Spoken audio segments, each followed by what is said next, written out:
9వ తారీఖునే మరి నేను చేస్తాను, మీకు ప్రకటన చేస్తాను, మీకు ఒకటే సంతకం ద్వారా రుణమాఫీ చేస్తాను 2 లక్షల రూపాయలు అని చెప్పి ఇచ్చిన మాట తప్పి మరి ఆ మాట తప్పినందుకు మరి యొక్క పండుగ వాతావరణం తీసుకొచ్చినట్టు ప్రశ్నిస్తా ఉన్నాం. ఈరోజు ఒకటే స్పష్టంగా ప్రజలు అడుగుతా ఉన్నారు మిమ్మల్ని, ఏ ఒక్క హామీని కూడా మీరు ఇప్పటివరకు కూడా నిలబెట్టుకోకుండా మీరు కాలయాపన చేసుకుంటూ మరి ముందుకు వస్తూ ఉన్నారు. ఈ రుణమాఫీ విషయంలో కూడా మీ మాట నమ్మలేదు కాబట్టి, ప్రజలు మీ మాటని విశ్వసిస్తలేదు కాబట్టి, మీ పైన ఉన్నటువంటి అంతో కొద్ద గౌరవాన్ని మీరు కేంద్రంలో ఉన్నటువంటి మీ జాతీయ పార్టీ నాయకత్వాన్ని తీసుకొచ్చి నమ్మబలికే ప్రయత్నం చేశారు. వారి నమ్మకం కూడా పోయింది కాబట్టి ఏం చేయాలో అర్థం కాక మొన్న జరిగినటువంటి పార్లమెంట్ ఎన్నికల్లో సాక్షాత్తు దేవతల మీద ఏ ప్రాంతానికి వెళ్తే ఆ ప్రాంతంలో ఉన్నటువంటి ఆలయాలపైన, ఆలయం భగవంతులపైన, దేవుళ్ళపైన ఒట్టు తిని ప్రజలను నమ్మించే ప్రయత్నం చేసి మళ్ళీ మీరు ఇప్పుడు ఆ దేవుని పైన పెట్టే ప్రమాణం కూడా మరి తప్పుతున్నారని చెప్పేసి సందర్భంగా నేను మనవి చేస్తూ ఉన్నాను. ఈరోజు మీరు చేసింది చారడంతా, చెప్పేది బారడంతా. మీరు ఏం చేయలేదు, చేసింది కొంచెం స్టార్ట్ చేసి పెద్ద ఎత్తున ప్రచారం అంగు ఆర్భాటాలు పెద్ద ఎత్తున చేసే ప్రయత్నం చేస్తూ ఉన్నారు, నమ్మవలిగే ప్రయత్నం చేస్తూ ఉన్నారు. ఈరోజు రైతులు ఎవరు కూడా స్వచ్ఛందంగా సంతోషంగా మరి ముందుకు రావట్లేదు. అయినా సరే మరి వారిపైన రుద్దే విధంగా రైతులందరూ కూడా తమ వైపే ఉన్న విధంగా మరి ప్రచారం చేసుకొని చెప్పే ప్రయత్నం చేస్తున్నారని స్పష్టంగా అర్థమవుతూ ఉన్నది. మరి పదే పదే మరి ముఖ్యమంత్రి గారు గతంలో మరి అపోజిషన్ పార్టీలో ఉన్నప్పుడు మరి కాంగ్రెస్ పార్టీ అధ్యక్షుడిగా మరి అపోజిషన్లో చాలా మాటలు మాట్లాడినారు. వారి మాటలకి అప్పటి మాటలకి ఇప్పటి మాటలకి పొంతన లేదు. ఆ రోజు అన్నారు మరి ఇదంతా ఎవరి ధనం ఎవరు వృధా చేస్తున్నారని చెప్పేసి ప్రకటనల గురించి వారు మాట్లాడినారు. ఈరోజు మరి నిన్న ముఖ్యమంత్రి గారి మాటలు, ఉప ముఖ్యమంత్రి గారి మాటలు చూసినాం.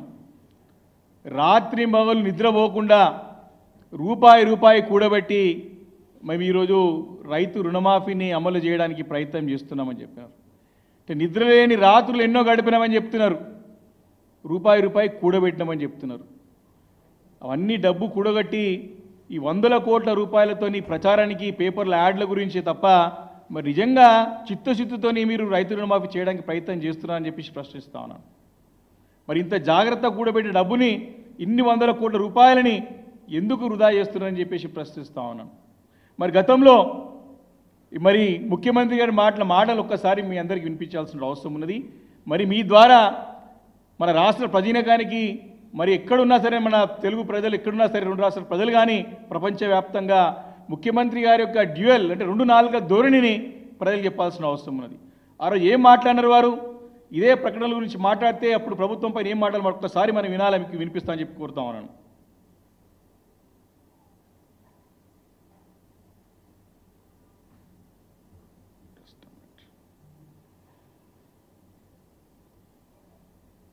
ప్రకటనలు ఇస్తారు. ఎవరు తాత జాగీర్ ఇది? టీఆర్ఎస్ ఖాతాలో 1300 కోట్లు ఉన్నాయి, అందులోకి వెళ్ళి ఖర్చు పెట్టుకోమన్నారు. ఎవరొద్దు అన్నారు?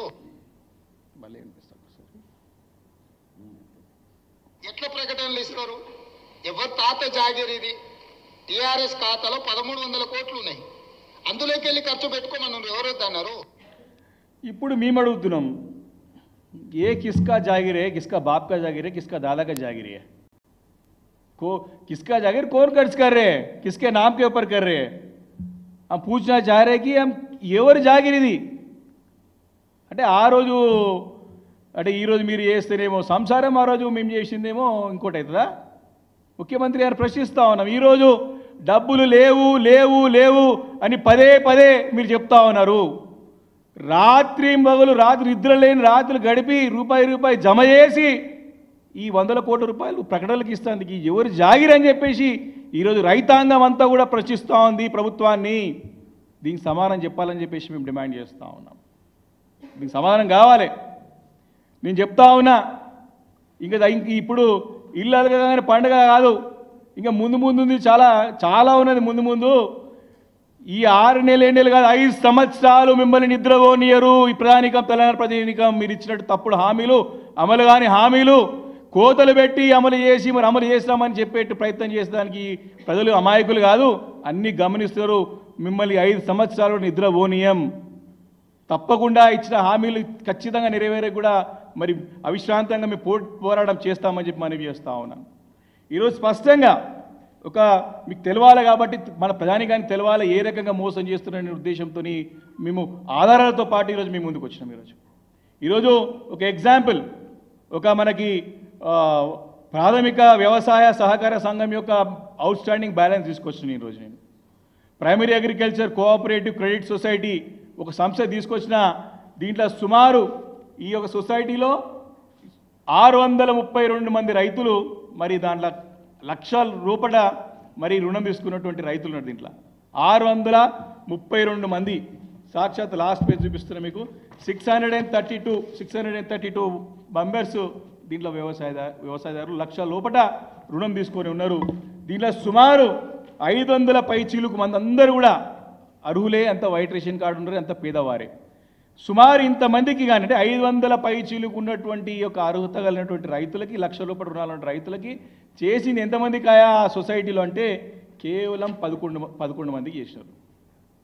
11 మెంబర్స్ చేసినారు.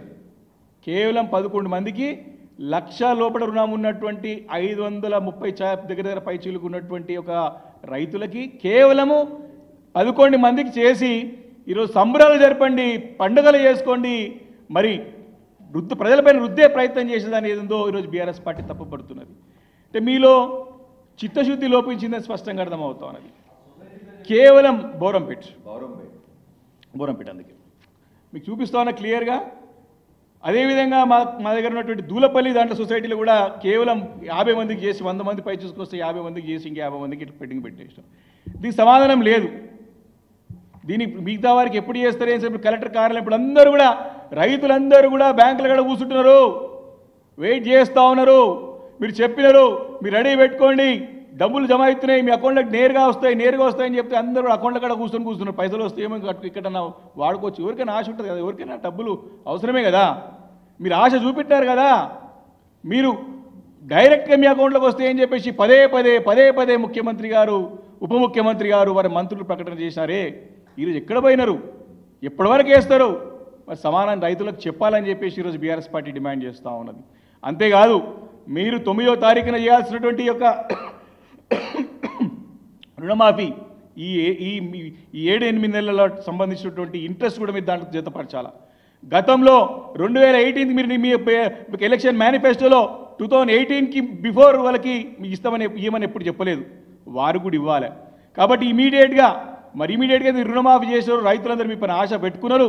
మరి దీనిపైన మాట తప్పకుండా మాట నిలబెట్టుకోవాలని చెప్పేసి ఈరోజు బీఆర్ఎస్ పార్టీ డిమాండ్ చేస్తూ ఉంది. కాబట్టి దీనిపైన ప్రజలందరూ వేచి చూస్తూ ఉన్నారు. ఆగస్ట్ 15 వరకు మీరు టైం పెట్టారు కాబట్టి లక్ష లోపల రుణమే ఇంతమంది ఎగ్గొట్టే ప్రయత్నం చేస్తారు, మిగతా వారికి ఏం చేస్తారని చెప్పేసి ఒక ప్రజల్లో మరి మీ పైన నమ్మకం పోయింది. మరి తప్పకుండా దీనిపైన ఇమీడియట్గా మీరు